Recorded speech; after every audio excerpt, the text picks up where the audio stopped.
E a primeira pergunta que eu lhe queria fazer, Maria Manuela Leitão Marques, é: estamos num momento transformador? Ou talvez isto seja uma pergunta, afinal, estamos mesmo num momento transformador? Acho que sim que estamos. Ou por outra, eu já pensava que estávamos antes desta crise, e acho que esta crise foi um demonstrador de algumas dessas transformações. Estamos num momento transformador porque acho que, por uma vez por todas, incorporamos objetivos ambientais nas políticas todas, de forma transversal, não como uma coisa à parte, às vezes aborrecida, um constrangimento que é preciso ter em conta quando se constrói um novo edifício ou se abre uma nova empresa, ou se urbaniza uma nova parte da cidade, mas como algo que deve informar todas as políticas, as de mobilidade, as de energia, as do consumidor, as nossas vidas diárias, nos nossos comportamentos de consumo. Isso é muito importante, e acho que esse novo objetivo de ambiental e preocupação com o clima e com o equilíbrio e com a sustentabilidade começa a informar todas as políticas, e essa é uma grande transformação. A segunda grande transformação é o digital. O digital já nos acompanha há muito tempo, todas nós já crescemos com computadores, já fizemos uma parte da nossa formação com computadores e seguramente grande parte da nossa vida profissional, mas durante muito tempo o digital não foi tão transformador. Foi acelerador, permitiu-nos fazer muito mais depressa aquilo que fazíamos mais devagar à mão ou com uma máquina de escrever, permitiu-nos processar muito mais depressa cálculos que eram feitos de forma muito mais lenta, e com certeza que teve um impacto transformador, mas agora está a ter um impacto muito disruptivo quando a capacidade de computação é tão grande, a quantidade de dados gigantesca diariamente, e começamos não apenas a multiplicar os dados, mas ter uma grande capacidade de os analisar, de prever, de transformar e de decidir com base neles de uma forma muito diferente, que afeta todas as políticas públicas e, uma vez mais, afeta também a economia e começa também a afetar a nossa vida pessoal. Porque nós que trabalhamos com redes sociais, ou que estamos presentes nas redes sociais, sabemos que elas adivinham as nossas preferências, gerem os nossos amigos, os nossos gostos, e portanto isso muda. Eu não estou a fazer nenhum juízo de valor se é bom ou se é mau neste momento. Estou a dizer que é um poder transformador enorme. Às vezes vemos o lado mau, mas também podemos ver o lado bom. A inteligência artificial, os dados, a enorme informação que a administração pública tem e que raramente usa para seu proveito próprio, pode ajudar a ter serviços públicos personalizados, a definir zonas de risco, a ser mais eficaz nas fiscalizações, pode ajudar a ter políticas mais dirigidas às pessoas, pode ajudar a ter consultas médicas à distância com segurança. Portanto, essa também é o lado bonito da história, o lado bom da história. Vou perguntar-lhe uma coisa, que é: foi aqui um pouco polémico, até discutiu-se no Facebook e no Twitter, a questão do 5G e de se nós de facto precisaríamos nesta altura de fazer esse tão grande investimento. Eu sei que já respondeu, mas gostava que me respondesse outra vez. Eu nunca gosto de dizer que são os portugueses que são assim, depois quando vamos viver para outros países, ficamos, eles também são assim, afinal. Com ligeiras diferenças, mas também são muito parecidos. Mas nós temos sempre aquela imagem do velho de Restelo, e eu também já não sou tão nova quanto gostava. Eu já vi dizer isso do Centro Cultural de Belém, depois constrói-se a espetacular. Eu ouvi dizer isso do aeroporto de Lisboa e agora não sei o que, nós estamos com o aeroporto, enfim. Eu trabalhei muito em África, em cooperação, e ouvi muitas vezes as pessoas dizerem que não precisavam de medicina especializada porque ainda não tinham tratado do paludismo, que não precisavam de universidades porque não tinham tratado a alfabetização. Há momentos em que nós temos que trabalhar em várias frentes ao mesmo tempo, e às vezes damos saltos. A África deu o salto de não ter telefone, não ter rede telefónica para o telefone móvel. Já não montou a rede fixa, foi direta para o telefone móvel. E nós não podemos ficar de fora das novas tecnologias, porque se ficarmos de fora, ficamos com a nossa indústria desligada da indústria europeia e da indústria de ponta no mundo, ficamos com os nossos investigadores desligados. Portanto, nós temos que investir em simultâneo numa boa conectividade. Eu não estou a dizer que nós temos que deixar para trás aqueles que ainda nem têm fibra. Não, com certeza que nós temos que investir em simultâneo numa boa conectividade para todos. É uma questão de cidadania, e a crise mostrou, eu já o defendia antes, mas a crise demonstrou a minha tese, não é? Ninguém pode ficar de fora. Isso, obviamente, que é verdade, e ao mesmo tempo temos que estar na linha da frente. Nós só, se não ficarmos na linha da frente, seremos uma periferia da Europa para turismo, que é uma indústria muito pouco resiliente, que agora se fala muito,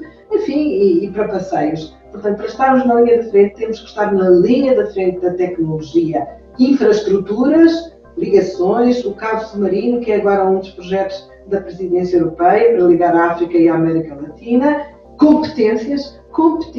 Essa questão das competências, o outro dia li uma coisa que escreveu sobre os caminhões de dinheiro que vão chegar agora no plano de resiliência e disse que os auxílios deviam ser pensados numa folha em branco, de preferência numa folha de papel inteligente.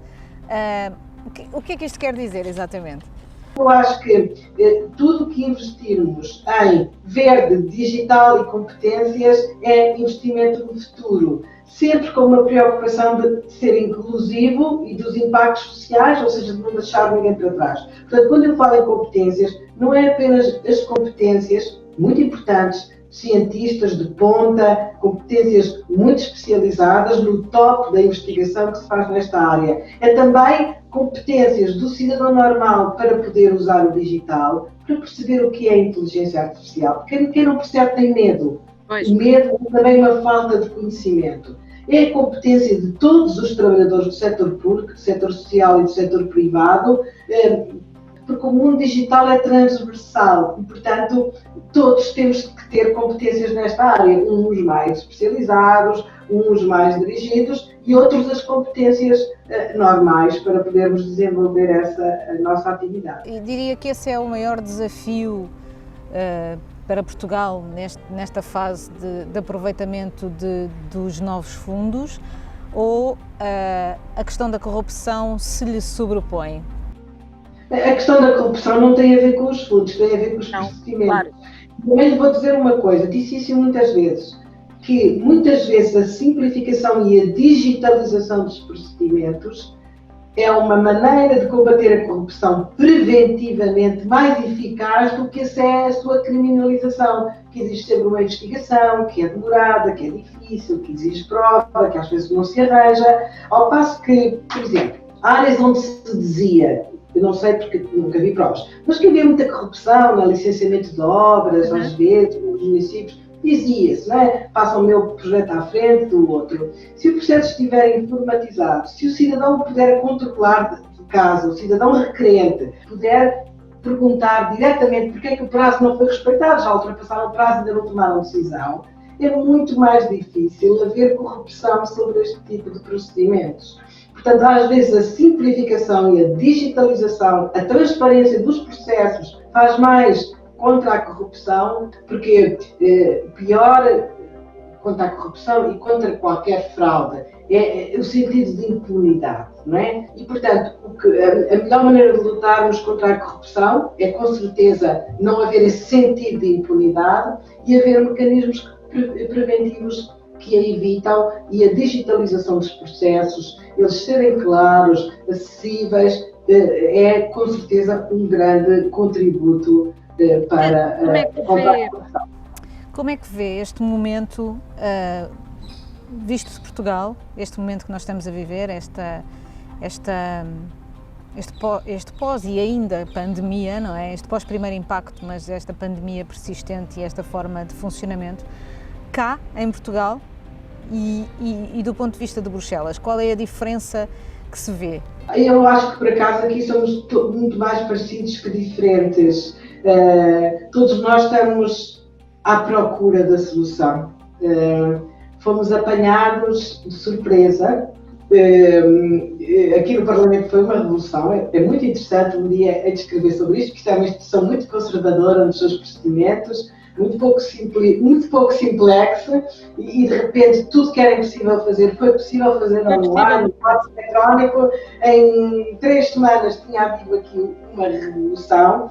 O que eu vejo aqui na cidade e no país e nos vizinhos é um pouco aquilo que vejo em Portugal.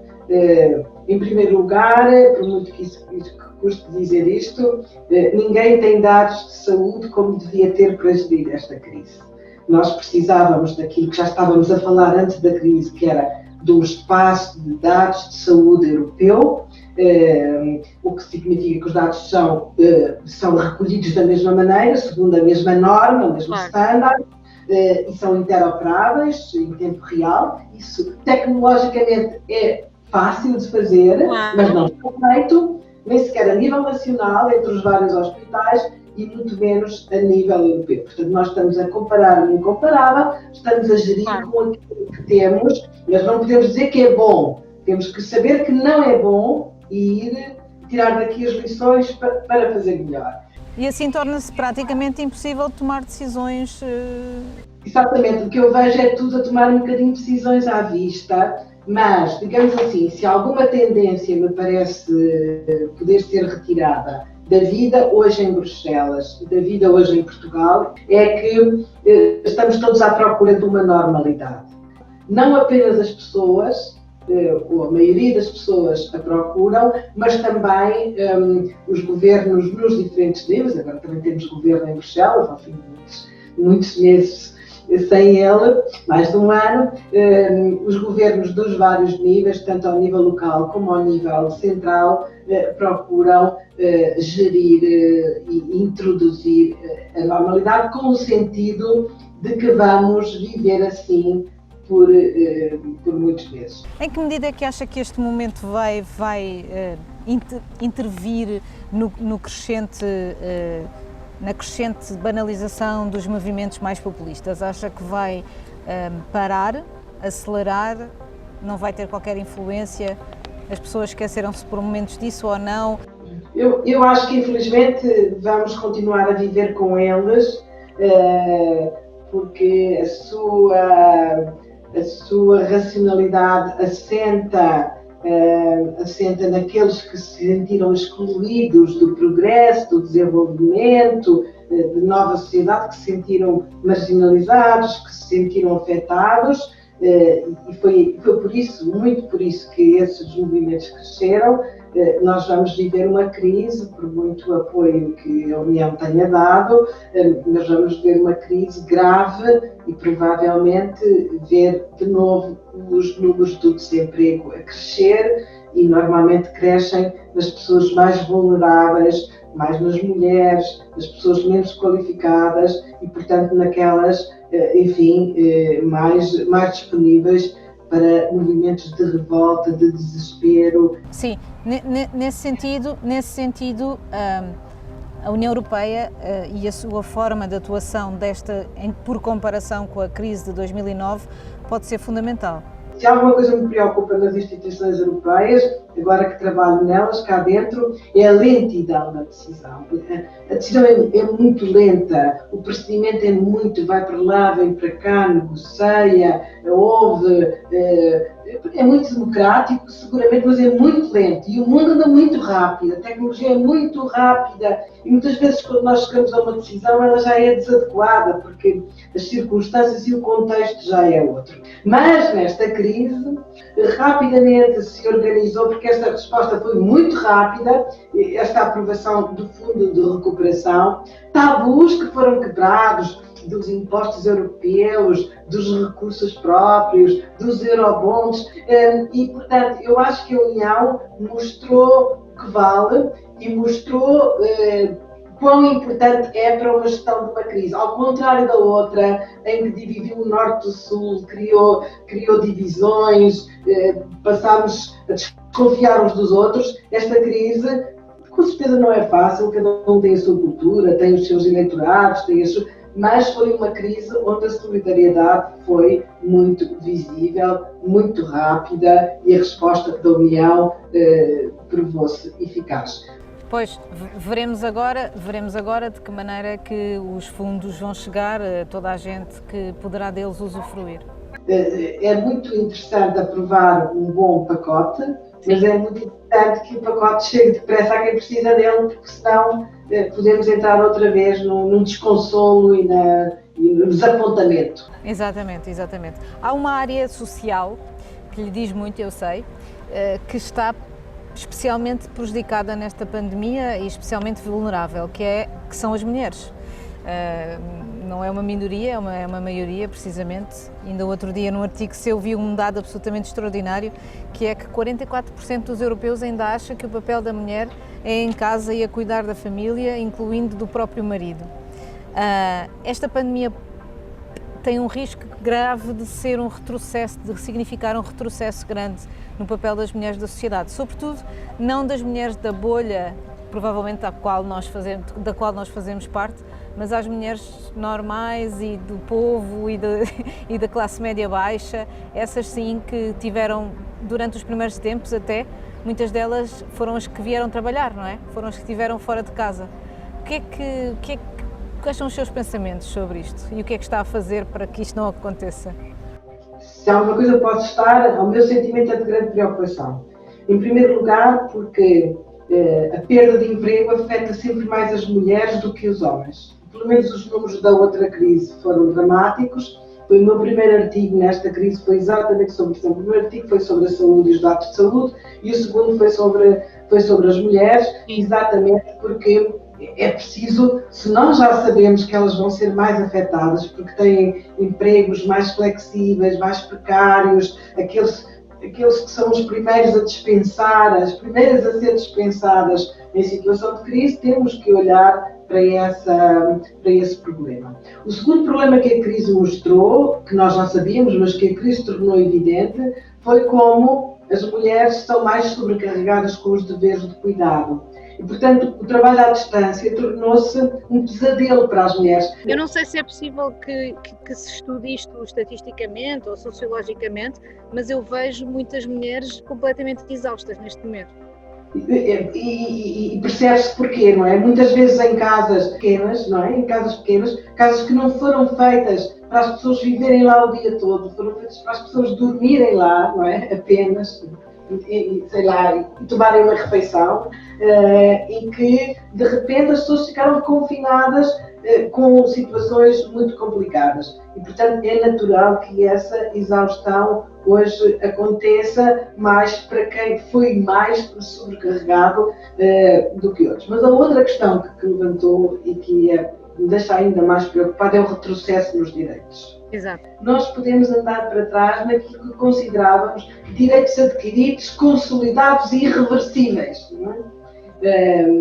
E eu acho que, ao mesmo tempo que devemos lutar por novos direitos, desigualdades salariais, que são ainda muito grandes, tempo pessoal e tempo familiar mais equilibrado, distribuição dos deveres de cuidado, representação em cargos dirigentes, ao mesmo tempo que temos que travar estas lutas, temos que estar vigilantes sobre aquilo que já foi adquirido, onde foi adquirido, e ajudar aquelas que ainda estão por adquirir, ajudar os países onde esses direitos ainda não são reais a progredir também. Porque o tempo não é de grandes avanços, nem aqui dentro da Europa, quanto mais fora dela. Se viesse para Portugal neste momento e viesse trabalhar de novo no Governo Nacional e não no Parlamento Europeu, qual é que seria a sua grande prioridade para Portugal neste momento? Como lhe disse, eu acho que Portugal está aí bem a definir uma estratégia, que essa estratégia, como referi há bocado, deve ser digital, verde, apostar nas competências de um modo que não acentua as desigualdades, nem sociais, nem territoriais. Essa é uma grande questão que não está resolvida. E eu acho que uma lição que devemos tirar desta crise ela foi muito mais difícil de gerir. Ela tornou evidentes os problemas das grandes áreas metropolitanas. Não só em Portugal, que até nem temos o grande mal, mas em toda a Europa e em todo o mundo. Onde a crise se tornou mais complicada de gerir foi nas grandes áreas metropolitanas. Depois há o problema da habitação, depois há o problema dos transportes, depois há o problema do tempo que as pessoas demoram para chegar aos seus empregos e de como vão ensanduichadas, enlatadas, porque vão todas ao mesmo tempo. E tudo isso é um problema de grandes áreas metropolitanas. Nós hoje temos tecnologia 5G e 4G para poder trabalhar à distância. Fizemos a prova, não fizemos, não é? Sim. Para poder desconcentrar o país, para poder ter serviços num lado e separados do outro. Não temos que ter tudo concentrado praticamente numa só cidade. Não sei, eu sei que as pessoas de Lisboa não gostam muito de ouvir isto, mas paciência, eu digo, e eu acho que esta crise, este plano, devia ter essa preocupação, mas com muita coragem, porque é preciso muita coragem para fazer isso. Era o que eu lhe ia dizer, para isso tudo era preciso basicamente uma revolução. Não é uma revolução, porque quando eu comecei a fazer o Simplex, em 2005... Foi uma revolução. Foi uma revolução, mas sabe que havia uma visão assim, até pessoas amigas, diziam assim, não te metas nisso, olha, não vais durar aqui nem 2 meses. Eu disse, bem, eu não pedia ninguém para vir para cá, eu não me importo nada de voltar à universidade, eu estava lá bem, eu gosto do que faço, e portanto, se durar 2 meses, durei 2 meses, mas que eu vou tentar, eu vou tentar, se durar 2 meses, durei 2 meses, também não preciso ficar cá só para ficar, mas quer dizer, eu fui aconselhada a ser prudente, a não ser ousada, a não prometer nada e no final a não fazer nada, não é? Eu fui aconselhada a não fazer nada.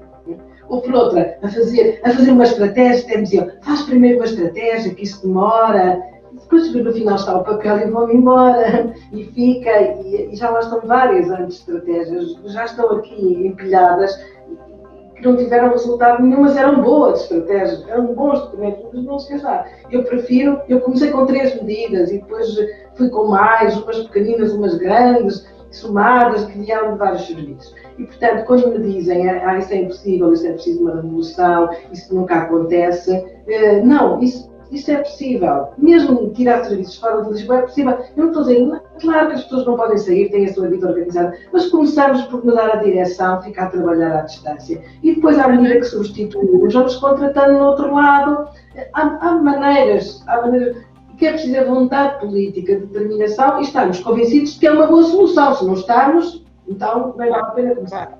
O outro investimento era nas competências, como lhe disse, porque eu acho que os países que se desenvolvem são os países mais qualificados. E essa relação está feita em muitas partes, essa demonstração está feita em muitas partes do mundo, incluindo em África. Nós vamos ver que os países mais desenvolvidos, aqueles que têm democracias até mais estáveis, enfim, com as suas dificuldades, são aqueles que têm pessoas mais qualificadas. E, portanto, o investimento na qualificação das pessoas ao longo da vida, não apenas nos jovens, na educação, ao longo da vida é fundamental. E era por aí que eu gastava dinheiro. Eu sei que há umas estradas para correr, umas escolas que é preciso fazer obras, com certeza que há aqui e acolá. Mas eu gastava naquilo que não se vê.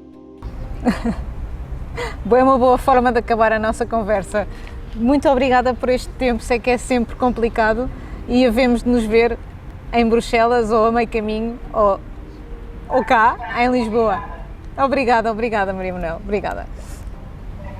Até breve.